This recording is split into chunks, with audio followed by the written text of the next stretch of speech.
नमस्कार, मैं हूं सुनील बोबी और इस समय आप देख रहे हैं अपना खास कार्यक्रम खबर बिहार। खबर बिहार में बातें करते हैं, बिहार की खबरें होती है बिहार की खबरों के साथ साथ देश दुनिया में क्या कुछ चल रहा है तमाम खबरों से हम आपको कराते हैं अपडेट। बिहार में शिक्षा रोजगार का क्या है हाल और गांव की सरकार को लेकर क्या कर रही है बिहार सरकार, तमाम खबरों से हम आपको कराते हैं अपडेट। दोस्तों, अगर चैनल पर पहली बार आए हैं या अब तक चैनल को सब्सक्राइब नहीं किए तो चैनल को जरूर सब्सक्राइब कर दीजिएगा। वीडियो पसंद आए तो लाइक जरूर कीजिएगा, वीडियो को शेयर भी कर दीजिएगा। चलिए खबरों की सिलसिला शुरू करते हैं। इन दिनों सरकारी स्कूलों के टाइमिंग को लेकर बवाल मचा हुआ है। लगातार शिक्षक छात्र अभिभावक परेशान। अब नेताजी भी आवाज उठाने लगे, धरना देने की बातें कर रहे हैं, कोर्ट तक मामला को ले जाने की बातें कर रहे हैं। क्या कुछ है, लेकिन बवाल मचा हुआ है। वहीं के पाठक के नए फरमान पर बवाल की स्थिति बन गई है। एसीएस के पाठक के नए आदेश से फिर से बवाल मच गया है। लगातार शिक्षक छात्र और अभिभावक को परेशान बताया जा रहा है। वहीं हम आपको बता दें कि लगातार बिहार में के पाठक पर के पाठक के आदेश पर उंगलियां उठ रही है। इसी बीच बिहार के डिप्टी सीएम विजय कुमार सिन्हा का भी बयान आया है। बिहार के शिक्षकों के मुद्दे पर डिप्टी सीएम विजय कुमार सिन्हा बोले, सरकार से बढ़कर कोई अधिकारी नहीं है। चुनाव के बाद इस मुद्दे पर गंभीरता से काम करूंगा। सरकार के ऊपर अधिकारी अपने आप को न समझे। स्कूल में टाइमिंग विवाद पर मामला बिल्कुल गर्म होने पर विजय सिन्हा ने कहा है। वहीं काराकाट लोकसभा सीट से निर्दलीय प्रत्याशी पवन सिंह को लेकर सीतामढ़ी से राजद प्रत्याशी अर्जुन राय ने कर दिया है बड़ा दावा। कहा, बीजेपी नीतीश जी ने मिलकर पवन कुमार को मैदान में उतारा है। यह विवादित बयान देने के बाद चर्चा बना हुआ है। वहीं हम आपको बता दें कि पवन सिंह के चुनाव लड़ने पर बोले माधव आनंद, आरएलएम के प्रधान महासचिव माधव आनंद ने काराकाट से निर्दलीय प्रत्याशी पवन सिंह के चुनाव लड़ने पर कहा, काराकाट में मुकाबला एक तरफा है, गायक और राजनेता में अंतर होता है। वहीं बिहार के मुख्यमंत्री नीतीश कुमार ने कहा है कि हम जब उनके साथ थे, जब कहे तो सुनिए, नहीं रहा तो नहीं रहा था, छोड़ दिए हैं। अब कभी नहीं, कहीं बाएं दाएं नहीं जाएंगे। अब कह रहा है कांग्रेसियों की जातिगत सर्वे कराएंगे, जब कहे तो किए नहीं, नीतीश कुमार ने कहा है। बैरगनिया में सीएम नीतीश कुमार ने चुनावी सभा को संबोधित किया और महागठबंधन को जमकर घेरने का भी काम किया है। वहीं इसी बीच इसी जनसभा में मुख्यमंत्री नीतीश कुमार ने कहा कि बिहार की जीविका से देश में स्वयं सहायता समूह को आजीविका नाम दिया गया। बिहार के कार्यों की पूरे देश में अब चर्चा हो रही है और पूरे देश में उतारने का भी कार्य किया जा रहा है। बिहार के 19 जिलों में अलर्ट जारी किया गया है। बिहार में एक बार फिर से लू को लेकर मौसम विभाग ने पटना सहित 19 जिलों के लिए येलो अलर्ट जारी किया है और लोगों से सावधानी बरतने की अपील की है। बच्चों के लिए भी कहा गया है कि आप घर से खाना खाकर पानी पीकर ही बाहर निकलें। वहीं लेफ्ट एमएलसी ने के पाठक को बता दिया है तानाशाह। स्कूल के समय में बदलाव के बाद शिक्षा विभाग के एसएस के पाठक को हटाने की मांग अब तेज हो गई है। अब कार्रवाई की मांग को लेकर विधान पार्षदों ने आंदोलन का अल्टीमेटम दे दिया है। लेफ्ट के एमएलसी संजय कुमार सिंह ने एसएस के पाठक को तानाशाह बताया है। वहीं हम आपको बता दें, योगी आदित्यनाथ ने बिहार को लेकर बिहार में क्या कहा। ये कांग्रेस और आरजेडी बिहार को फिर से कहां पहुंचाना चाहती है, वो किसी से छुपा हुआ नहीं है। जहां भारत आज डिजिटल युग में जा चुका है, ये बिहार को लालटेन युग में ही ले जाना चाहते हैं। योगी आदित्यनाथ का यह बयान आया है।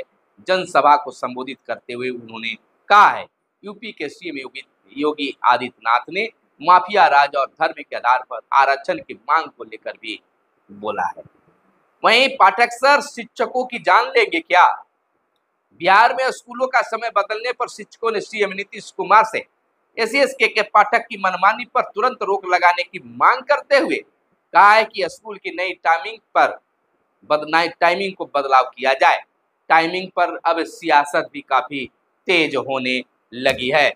वहीं हम आपको बता दें कि लालू प्रसाद के परिवार पर सीएम नीतीश का हमला, कहा इन लोगों को जब मौका मिला इन लोगों ने गड़बड़ किया, ये लोग गड़बड़ करने वाले लोग हैं।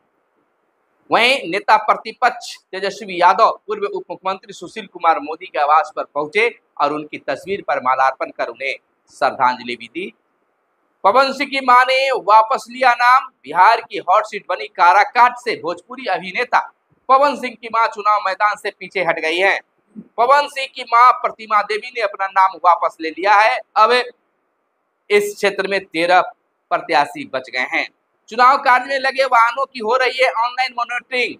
4000 से अधिक वाहनों का अब तक हुआ भुगतान। भागलपुर और औरंगाबाद में सबसे आगे।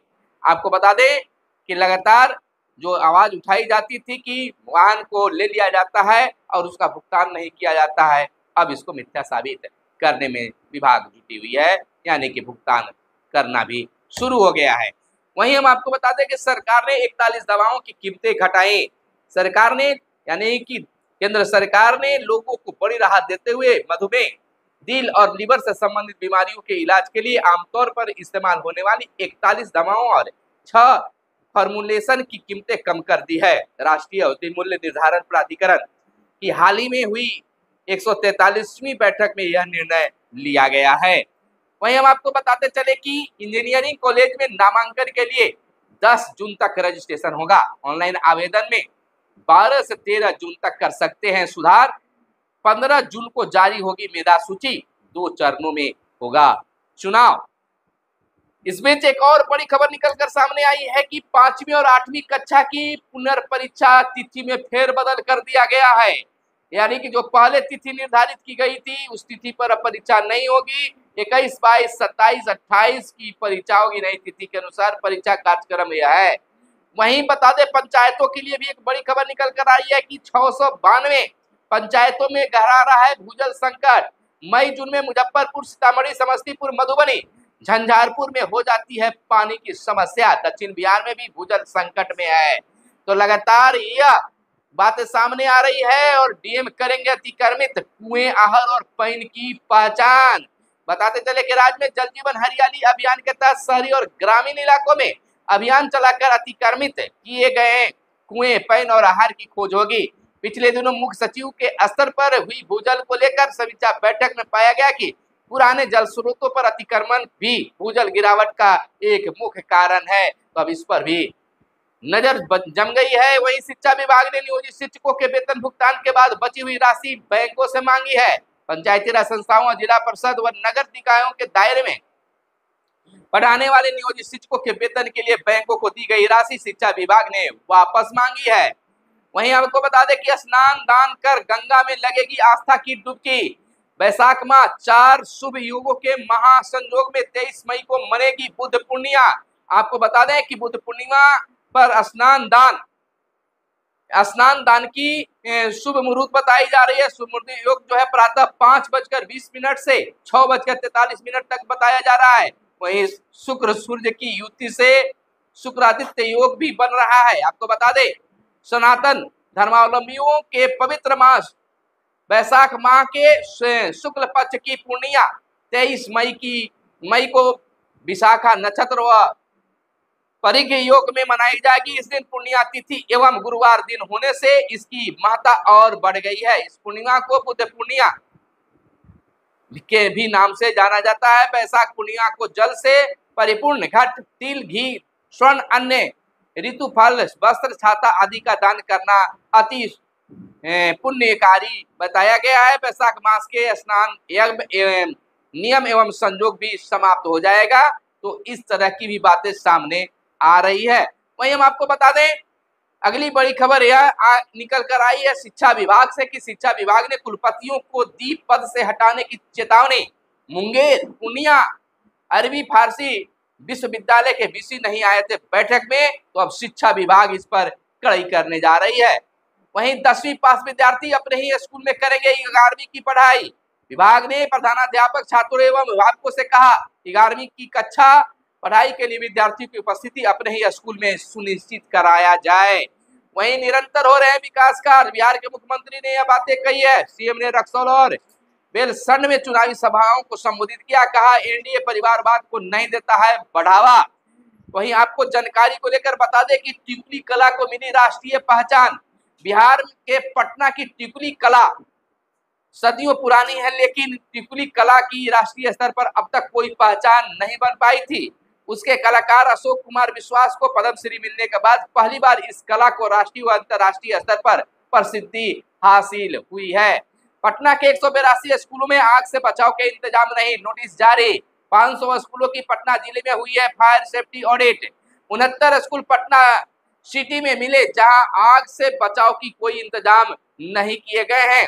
वहीं शिक्षा विभाग के फैसले निरस्त हो, बिहार माध्यमिक शिक्षक संघ ने मांग किया गया है कि जो टाइमिंग बनाई गई है उस टाइमिंग में सुधार किया जाए, उसमें बदलाव किया जाए।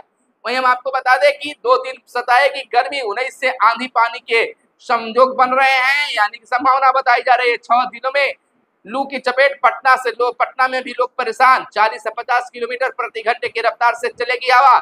इस गर्मी में दूसरी बार पटना का न्यूनतम पारा 30 से पार। तो बस आज भर गर्मी से थोड़ी सी है, उसके बाद आंधी पानी भी आने की संभावना बताई जा रही है। वहीं पीयू प्रोन्नति प्राप्त शिक्षकों का वेतन हुआ निर्धारित। तो वही अगली खबर यह निकल कर आ रही है कि 50,000 नए करदाता होंगे चिन्हित नगर निगम। प्रत्येक वार्ड के राजस्व कर्मी को कार्य में लगाया जाएगा। 10 करोड़ रुपए से अधिक का राजस्व मिलने के अनुमान लगाए जा रहे हैं। सितंबर तक लक्ष्य पूरा करने की योजना भी बनाई गई है। वहीं डिग्री कॉलेज के प्राचार्यों को मिलेंगे और अधिकार, विश्वविद्यालय अधिनियम में किया जाएगा संशोधन। कई वित्तीय अधिकार भी प्राचार्यों को मिलेंगे। वहीं हम आपको बता दें कि बालू ढोने वाले वाहनों पर लाल पट्टी लगाना अनिवार्य होगा। अवैध खनन और परिवहन की रोकथाम के लिए लागू की जा रही है व्यवस्था। खान एवं भूतत्व विभाग ने इससे संबंधित अधिसूचना भी जारी की है। सर्वोच्च न्यायालय व एनजीटी से निर्देश के बाद शुरू हुई है यह खास व्यवस्था। तो बता दें आपको अगली खबर यह निकल कर आ रही है कि राज्य के पर्यटन स्थलों पर घरों में भी ठहर सकेंगे अब पर्यटक।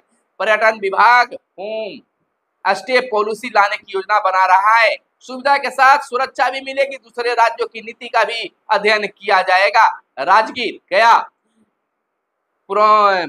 सुल्तानगंज आदि जगहों पर होगी सहूलियत। खास मौकों पर इन स्थलों पर जुड़ती है भीड़ तो कम पड़ जाते हैं होटल। लेनी होगी अब अनुमति, पर्यटकों की सूचना देनी होगी। तो आप घरों में भी लोगों को रख सकते हैं, इसके लिए खास प्लानिंग बनाई जा रही है।